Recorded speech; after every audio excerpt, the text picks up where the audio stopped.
Hello every one. അപ്പോൾ നമ്മുടെ income tax and GST important ആയിട്ട് റിപ്പീറ്റഡ് ആയിട്ട് വരുന്ന ക്വസ്റ്റ്യൻസും ആൻസേഴ്സാണ് നമ്മൾ ഡിസ്കസ് ചെയ്യേണ്ടായിരുന്നത്. അപ്പോൾ ഇനി പറയാനായിട്ട് പോണത് കുറച്ച് ഷോർട്ട് എസ്സേ ക്വസ്റ്റ്യൻസ് ആണ് കേട്ടോ. അപ്പോൾ ചിലത് ഇതിൽ എസ്സേ ആയിട്ടും ചോദിക്കാൻ ചാൻസ് ഉണ്ട്. അപ്പോൾ നമുക്ക് സ്റ്റാർട്ട് ചെയ്താലോ. ഫസ്റ്റ് ക്വസ്റ്റ്യൻ എന്താ? What do you mean by time of supply? നമുക്ക് ടൈം ഓഫ് സപ്ലൈ ഉണ്ട്, പ്ലേസ് ഓഫ് സപ്ലൈ ഉണ്ട്, വാല്യൂ ഓഫ് സപ്ലൈ ഉണ്ട്.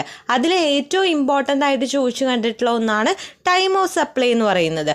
അപ്പോൾ എന്താണ് ടൈം ഓഫ് സപ്ലൈ? അതുപോലെ ഓരോ പ്രൊവിഷൻസിലും ഇപ്പോൾ സപ്ലൈയുടെ ഗുഡ്സിൻ്റെ കേസിലായാലും സർവീസസിൻ്റെ കേസിലായാലും ഓരോ സിറ്റുവേഷൻസിലും നമ്മൾ എങ്ങനെയാണ് ടൈം ഓഫ് സപ്ലൈ കണ്ടുപിടിക്കേണ്ടത്, ഡിറ്റർമിനൻസ് എന്തൊക്കെയാണെന്നാണ് ചോദിച്ചിട്ടുള്ളത്. അതിൻ്റെ പ്രൊവിഷൻസും ചോദിച്ചിട്ടുണ്ട്. ഓക്കെ അല്ലേ? അപ്പോൾ ടൈം ഓഫ് സപ്ലൈ എന്ന് പറഞ്ഞു കഴിഞ്ഞാൽ എന്താണ്? അതായത് ഒരു പോയിൻ്റ് ഓഫ് ടൈം ഉണ്ടായിരിക്കും അല്ലേ, സപ്ലൈ നടക്കുന്ന. അതിപ്പോൾ ഗുഡ്സിൻ്റെ ആണെങ്കിലും സർവീസസിൻ്റെ ആണെങ്കിലും ഒക്കെ ആ സപ്ലൈ നടന്നു എന്ന് പറയുന്ന ഒരു ടൈം ഉണ്ടാവില്ലേ? ആ ഡീം ടു ബി ആയിട്ടുള്ള ആ ഒരു ടൈം, ആ പോയിന്റ് ഇൻ ടൈം ഉണ്ടായിരിക്കില്ലേ? ആ പോയിന്റ് ഇൻ ടൈമിനെയാണ് ടൈം ഓഫ് സപ്ലൈ എന്ന് പറയുന്നത്. അതായത് ടാക്സ് പേയേഴ്സിന് ടാക്സ് പേ ചെയ്യാൻ വേണ്ടിയിട്ട് അവർക്ക് ടൈം അറിഞ്ഞിരിക്കണം, ഇത്ര ടൈം തൊട്ട് ഇത്ര ടൈം വരെ എന്നുള്ളത്.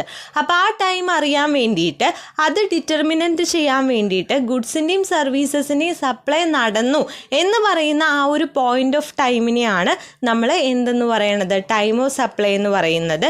ഇനി ഗുഡ്സിൻ്റെ കേസിൽ നമ്മൾ എപ്പോഴാണ് ടൈം ഓഫ് സപ്ലൈ ഡിറ്റർമിനൻറ്റ് ചെയ്യുക?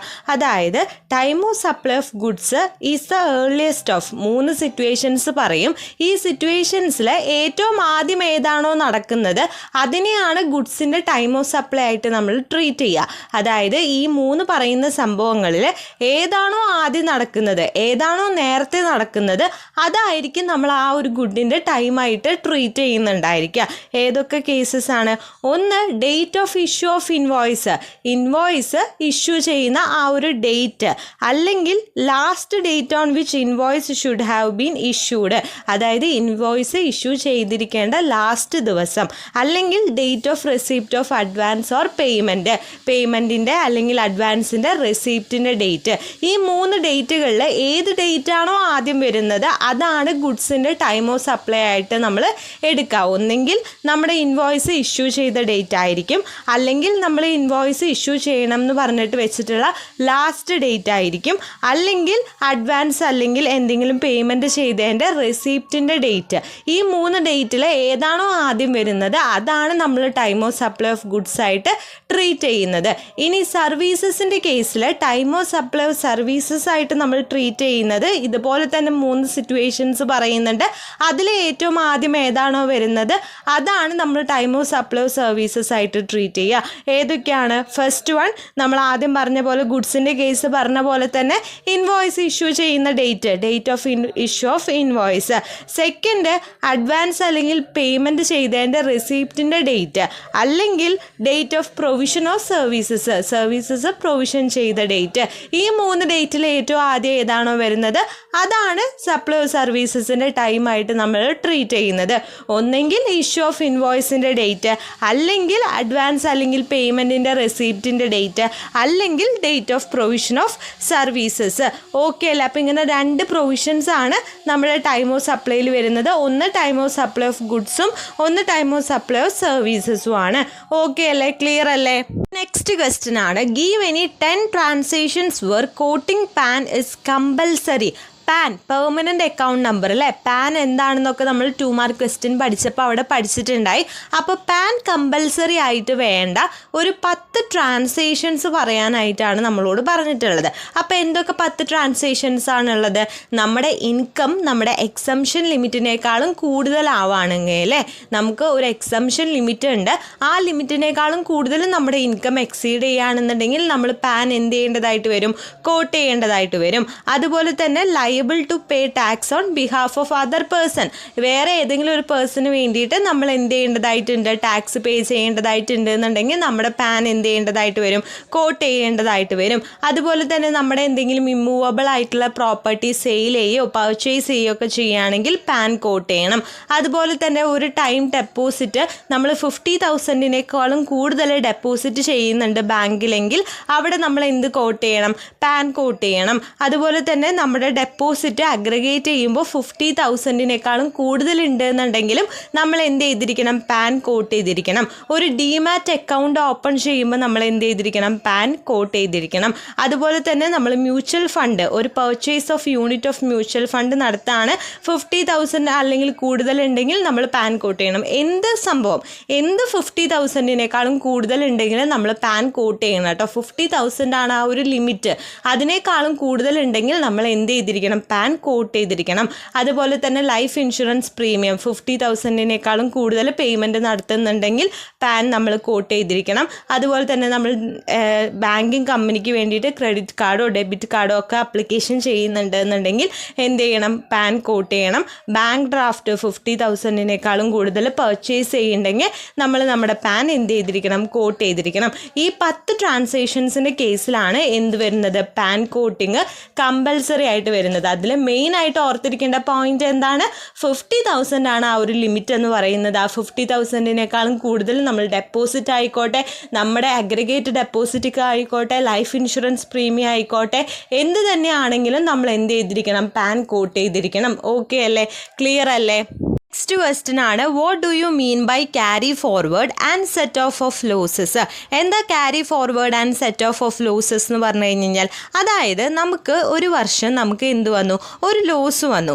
ആ വർഷം തന്നെ നമുക്കത് വേറെ ഒന്നുമായിട്ട് വേറൊരു ഇൻകോ ഗെയിൻ ആയിട്ടൊന്നും നമുക്കത് സെറ്റ് ഓഫ് ചെയ്യാനായിട്ട് പറ്റിയില്ല എന്ന് വയ്ക്കുക. അങ്ങനെയാണെങ്കിൽ നമുക്ക് അതിനെ എന്ത് ചെയ്യാം? നമുക്ക് നെക്സ്റ്റ് ഇയറിലേക്ക് ക്യാരി ഫോർവേഡ് ചെയ്തിട്ട് നെക്സ്റ്റ് ഇയറിൽ അവിടെ വെച്ചിട്ട് സെറ്റ് ഓഫ് ചെയ്യാനായിട്ട് പറ്റും. അങ്ങനെ സെറ്റ് ഓഫ് ചെയ്യുന്ന ലോസസിനെ സെറ്റ് ഓഫ് ചെയ്യുന്നതിനെയാണ് carry forward and set off of losses എന്ന് പറയുന്നത്. അതായത് നമുക്ക് സെയിം ഇയറിൽ വന്നിട്ടുള്ള ലോസ് ചിലപ്പോൾ എന്ത് ചെയ്യാനായിട്ട് പറ്റില്ല? സെറ്റ് ഓഫ് ചെയ്യാനായിട്ട് പറ്റില്ല. അപ്പം നമ്മൾ എന്ത് ചെയ്യും? ആ ലോസിനെ നമ്മൾ അടുത്ത ഇയറിലേക്ക്, നെക്സ്റ്റ് ഇയറിലേക്ക് ക്യാരി ഫോർവേഡ് ചെയ്യും. അങ്ങനെ ക്യാരി ഫോർവേഡ് ചെയ്യുന്നതിനെയാണ് carry forward and set off of losses എന്ന് പറയുന്നത്. ഇനി ഏതൊക്കെ ലോസസ് ആണ് നമുക്ക് ക്യാരി ഫോർവേഡ് ചെയ്യാനായിട്ട് പറ്റുക? ബിസിനസ് ലോസ് അല്ലേ? ബിസിനസ് ലോസ് ചിലപ്പോൾ ഇത് ചോദിക്കാം, ഏതൊക്കെ ലോസസ് ആണ് ഈ carry forward and set off of losses ചോദിക്കാണ്ട് ഏതൊക്കെ ലോസസ് ആണ് നിങ്ങൾക്ക് ക്യാരി ഫോർവേഡ് ചെയ്യാനായിട്ട് പറ്റാമെന്ന് ചോദിക്കാം. ഏതൊക്കെ ലോസസാ? ബിസിനസ് ലോസ് പറ്റും, ലോസ് ഓഫ് സ്പെക്കുലേഷൻ ബിസിനസ് പറ്റും, ലോസ് ഓഫ് സ്പെസിഫൈഡ് ബിസിനസ് പറ്റും, ലോസസ് ഫ്രം ഫേം പറ്റും, losses under head house property പറ്റും, ഷോർട്ട് ടേം ക്യാപിറ്റൽ ലോസസ് പറ്റും, ലോങ് ടേം ക്യാപിറ്റൽ ലോസസ് പറ്റും, അതുപോലെ തന്നെ loss from activity of owning and maintaining horse races പറ്റും. ഇത്രയും ലോസസ് ആണ് നമുക്ക് എന്ത് ചെയ്യാനായിട്ട് പറ്റുക? നെക്സ്റ്റ് ഇയറിലേക്ക് ക്യാരി ഫോർവേഡ് ചെയ്യാനായിട്ട് പറ്റുക. അങ്ങനെ ക്യാരി ഫോർവേഡ് ചെയ്തിട്ട് അവിടെ സെറ്റ് ഓഫ് ചെയ്യണേനെയാണ് carry forward and set off of losses എന്ന് പറയുന്നത്. ഓക്കെ അല്ലേ? ക്ലിയർ അല്ലേ? നെക്സ്റ്റ് ക്വസ്റ്റ്യൻ എന്ന് പറയുന്നത് ക്ലബിംഗ് ഓഫ് ഇൻകം. നമ്മൾ 2 മാർക്ക് പഠിച്ചപ്പോൾ അവിടെ പഠിച്ചിട്ടുണ്ടായി ക്ലബിംഗ് ഓഫ് ഇൻകം എന്ന് പറഞ്ഞു കഴിഞ്ഞാൽ എന്താണെന്ന് അല്ലേ? നമ്മൾ എന്ത് ചെയ്യാണ്? മറ്റൊരാളുടെ ഇൻകം നമ്മുടെ ഇൻകത്തിൻ്റെ കൂടെ ആഡപ്പ് ചെയ്യുകയാണെന്ന് പറഞ്ഞു. അപ്പോൾ ഏതൊക്കെ കേസസിൽ അല്ലെങ്കിൽ ഏതൊക്കെ ഇൻകംസ് ആണ് അങ്ങനെ ക്ലബ് ചെയ്യണേന്നാണ് ചോദിച്ചിട്ടുള്ളത്. ഏതൊക്കെ income? Transfer of income without transfer of assets. Assets transfer ചെയ്യാണ്ട് നമുക്ക് ഇൻകം മാത്രമായിട്ട് എന്ത് ചെയ്യാനായിട്ട് പറ്റും? ട്രാൻസ്ഫർ ചെയ്യാനായിട്ട് പറ്റും. അതുപോലെ തന്നെ റീവോക്കബിൾ ആയിട്ടുള്ള അസറ്റ്സിൻ്റെ ട്രാൻസ്ഫർ. അതുപോലെ തന്നെ സ്പൗസ് ഉണ്ടെങ്കിൽ സ്പൗസിൻ്റെ ഇൻകം, ഡോക്ടറിൻ ലോയുടെ ഇൻകം, ബിസിനസ്സിൽ നിന്നുള്ള ഇൻകം, മൈനർ ചൈൽഡ് ഉണ്ടെങ്കിൽ മൈനർ ചൈൽഡിൻ്റെ ഇൻകം. അതുപോലെ തന്നെ അസറ്റ്സ് ട്രാൻസ്ഫർ ചെയ്യുകയാണ്. ഒരു പേഴ്സണ് നമ്മൾ എന്താണ് ബെനിഫിറ്റ് ഓഫ് ഹിസ് സൺസ് വൈഫിനോ എന്തെങ്കിലുമൊക്കെ ട്രാൻസ്ഫർ ചെയ്യുന്നുണ്ടെങ്കിൽ എന്താണ് ആ ഒരു ഇൻകം. അതുപോലെ തന്നെ ക്രോസ് ട്രാൻസ്ഫേഴ്സിത്തെ ഇൻകം, കൺവേർട്ടഡ് പ്രോപ്പർട്ടിത്തെ ഇൻകം, ബിനാമി ട്രാൻസാക്ഷൻസ്, ഇതൊക്കെയാണ് നമ്മൾ എന്ത് ചെയ്യേണ്ടതായിട്ട് വരുന്ന ഇൻകംസ്, ക്ലബ് ചെയ്യേണ്ടതായിട്ട് വരുന്ന ഇൻകംസ്. ചോദിക്കാൻ ചാൻസ് ഉണ്ട് കേട്ടോ, എന്താണ് ക്ലബിംഗ് ഓഫ് ഇൻകം, ഏതൊക്കെ ഇൻകംസ് ആണ് നമ്മൾ ക്ലബ് ചെയ്യേണ്ടത് എന്ന് പറഞ്ഞിട്ടൊരു ക്വസ്റ്റ്യൻ പ്രതീക്ഷിക്കാം. അടുത്ത ക്വസ്റ്റ്യൻ ആണ്, നമുക്ക് ടോട്ടൽ ഇൻകത്തിൻ്റെ എസ്എ ക്വസ്റ്റ്യൻ വരാൻ എപ്പോഴും ചാൻസ് ഉള്ള ഒരു പ്രോബ്ലം ക്വസ്റ്റ്യൻ ആണെന്ന് പറഞ്ഞു. അല്ലാണ്ട് തിയറി ആയിട്ട് നമുക്ക് ഇങ്ങനെ ചോദിക്കാം. അതായത് ടോട്ടൽ ഇൻകം കമ്പ്യൂട്ടേഷൻ ചെയ്യുമ്പോൾ, ഒരു ഇൻഡിവിജ്വലിൻ്റെ ടോട്ടൽ ഇൻകം കമ്പ്യൂട്ടേഷൻ ചെയ്യുമ്പോഴുള്ള സ്റ്റെപ്സ് എന്തൊക്കെയാണെന്ന് ചോദിക്കാം. എന്തൊക്കെ സ്റ്റെപ്സ് ആണുള്ളത് നമുക്ക് അറിയുന്നത് തന്നെയാണ് അല്ലേ? ആദ്യം നമ്മൾ ഇൻഡിവിജ്വലിൻ്റെ റെസിഡൻഷ്യൽ സ്റ്റാറ്റസ് ഡിറ്റർമൈൻ ചെയ്യണം. ആദ്യം എന്ത് ഡിറ്റർമൈൻ ചെയ്യണം? നമ്മുടെ ഇൻഡിവിജ്വലിൻ്റെ റെസിഡൻഷ്യൽ സ്റ്റാറ്റസ് ഡിറ്റർമൈൻ ചെയ്യണം. നെക്സ്റ്റ് ചെയ്യേണ്ടത് എന്താണ്? ഡിഫറെൻറ്റ് ഹെഡ്സ് ഉണ്ട് അല്ലേ? ഏതൊക്കെ ഹെഡ്സാ? ഇൻകം ഫ്രം സാലറി ഉണ്ട്, ഇൻകം ഫ്രം ഹൗസ് പ്രോപ്പർട്ടി ഉണ്ട്, income from business or profession ഉണ്ട്, ക്യാപിറ്റൽ ഗെയിൻ ഉണ്ട്, ഇൻകം ഫ്രം അതർ സോഴ്സസ് ഉണ്ട്. ഇതിൽ നിന്നെല്ലാം ഈ ഡിഫറെൻറ്റ് ഹെഡ്സിൽ നിന്നെല്ലാം ഉള്ള ഇൻകം നമ്മൾ എന്ത് ചെയ്യണം? കമ്പ്യൂട്ടേഷൻ ചെയ്യണം. ദെൻ ചെയ്യേണ്ടത് എന്താണ്? ഇതെല്ലാം കമ്പ്യൂട്ടേഷൻ ചെയ്ത് കഴിയുമ്പോൾ നമുക്ക് ഗ്രോസ് ടോട്ടൽ ഇൻകം കിട്ടും. ആ ഗ്രോസ് ടോട്ടൽ ഇൻകത്തിൽ നിന്ന് നമ്മൾ ഡിഡക്ഷൻസ് ലെസ് ചെയ്യണം. ഡിഡക്ഷൻ അണ്ടർ സെക്ഷൻ 80C തൊട്ട് 80U വരെയുള്ള ഡിഡക്ഷൻസ് ലെസ് ചെയ്ത് കഴിയുമ്പോൾ നമുക്ക് എന്ത് കിട്ടും? ടോട്ടൽ ഇൻകം കിട്ടും. ടോട്ടൽ ഇൻകം റൗണ്ടഡ് ഫിഗർ അല്ല എന്നുണ്ടെങ്കിൽ എന്ത് ചെയ്യുക? നിയറസ്റ്റ് മൾട്ടിപ്പിൾ ഓഫ് 10 റുപ്പീസിൻ്റെ മൾട്ടിപ്പിൾ ആയിട്ട് നമ്മൾ റൗണ്ട് ഓഫ് ചെയ്യുക. ഇത്രയും സ്റ്റെപ്സ് ആണുള്ളത്. അപ്പോൾ സിമ്പിളാണ്. ഫസ്റ്റ് എന്ത് ചെയ്യുക? റെസിഡൻഷ്യൽ സ്റ്റാറ്റസ് നോക്കുക ഇൻഡിവിജ്വലിൻ്റെ. നെക്സ്റ്റ് നമ്മുടെ ഗ്രോസ് ടോട്ടൽ ഇൻകം കാണാനായിട്ട് ഡിഫറെൻറ്റ് ഹെഡ്സിലുള്ള ഇൻകത്തിൻ്റെ എല്ലാം കമ്പ്യൂട്ടേഷൻ ചെയ്തെടുക്കുക. ഇൻകം കമ്പ്യൂട്ടേഷൻ ചെയ്യുക. ഗ്രോസ് ടോട്ടൽ ഇൻകം കിട്ടും. ഗ്രോസ് ടോട്ടൽ ഇൻകത്തിൽ നിന്ന് deductions under section 80C to 80U ചെയ്യുക. അപ്പോൾ നമുക്ക് എന്ത് കിട്ടും? ടോട്ടൽ ഇൻകം കിട്ടും. ടോട്ടൽ ഇൻകം എന്ന് പറയുന്നത് നമ്മൾ റൗണ്ട് ഓഫ് ചെയ്യണം. ഓക്കെ അല്ലേ? ക്ലിയർ അല്ലേ? അപ്പോൾ ഇത്രയും ക്വസ്റ്റ്യൻസ് പറഞ്ഞത് ഓക്കെ ആയി, ക്ലിയർ ആയെന്ന് വിചാരിക്കുന്നു. വീഡിയോ യൂസ്ഫുൾ ആയെന്ന് വിചാരിക്കുന്നു. വീഡിയോ യൂസ്ഫുൾ ആയിട്ട് ഇനി ഇതുപോലത്തെ ഇമ്പോർട്ടൻറ്റ് വീഡിയോസ് കിട്ടണമെന്നുണ്ടെങ്കിൽ നമ്മുടെ ചാനൽ ഇതൊരു സബ്സ്ക്രൈബ് ചെയ്തിട്ടില്ല എന്നുണ്ടെങ്കിൽ ജസ്റ്റ് ഒന്ന് സബ്സ്ക്രൈബ് ചെയ്തേക്കുക. പിന്നെ നിങ്ങൾക്ക് എന്തെങ്കിലും ഡൗട്ട് സജഷൻസ് ഉണ്ടെങ്കിൽ കമൻറ്റ് ബോക്സിൽ കമൻറ്റ് ചെയ്യുക. ബാക്കി ഇമ്പോർട്ടൻ്റ് ഒക്കെ നമുക്ക് നെക്സ്റ്റ് ഇതിൽ നോക്കാം. അതുപോലെ ഇതിൻ്റെ നോട്ട്സ് കിട്ടണമെന്നുണ്ടെങ്കിൽ നമ്മുടെ ടെലിഗ്രാം ഗ്രൂപ്പിൽ ജോയിൻ ചെയ്തിട്ടില്ലെങ്കിൽ അതിലും ജസ്റ്റ് ഒന്ന് ജോയിൻ ചെയ്യുക കേട്ടോ. ഡിസ്ക്രിപ്ഷനിൽ ലിങ്ക് എടുക്കുക.